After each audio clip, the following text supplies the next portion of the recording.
আসসালামু আলাইকুম প্রিয় দর্শক, স্পন্দন এগ্রোতে সবাইকে আবার স্বাগতম। তো আমরা বলেছিলাম যে আমরা একটা গরুকে রেডি করছি। তো সে সুবাদেই আজকে আমি আমাদের এলাকার যে হাট, শেরপুর জেলার নালিতাবাড়ী উপজেলার বাইপাসে যে হাটটি, সে হাটটি ঘুরে দেখতে গেলাম। তো যারা দীর্ঘদিন যাবত আমার চ্যানেলের সাথে আছেন তারা জানেন যে আমাদের এই হাটের সম্পর্কে।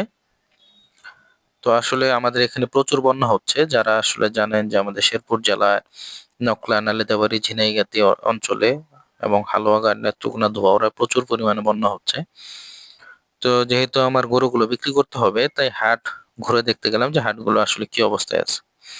তো এই যে গরুটি দেখতে পাচ্ছেন, এটাকে আপনারা হাসাও বলতে পারেন বা গরিবের হাসাও বলতে পারেন। এই গরুটি আসলে দাম জিজ্ঞেস করলাম যে কত বিক্রি করবে বা সে চাচ্ছে। সে ৭৫,০০০ টাকা দাম চাইলো। আসলে আমি যতটুকু দেখলাম মোবাইলে গরু আসলে একটু বড় দেখা যায়। তো ৭৫ গরুটি আসলে ৬০ এর মধ্যে কেনা যাবে আরকি। তো এই যে আরেকটি গরু, এই সাইজের একটি গরু আমার আছে। তাই এই গরুটি আমি আসলে দামাদামি করার চেষ্টা করলাম। এই গরুটি প্রায় ২.৫ মণ বা ৩.৫ মণের কাছাকাছি হবে। গরুটির দাম চাইলো ১,১৫,০০০। গরুটি আসলে বিক্রি হবে ৯০, ৯৫ বা লাখের নিচেই। তারপরেও যেহেতু আজকে আমাদের এখানে বন্যা প্রচুর হচ্ছে, সে কারণে গরুর সংখ্যা খুব কম।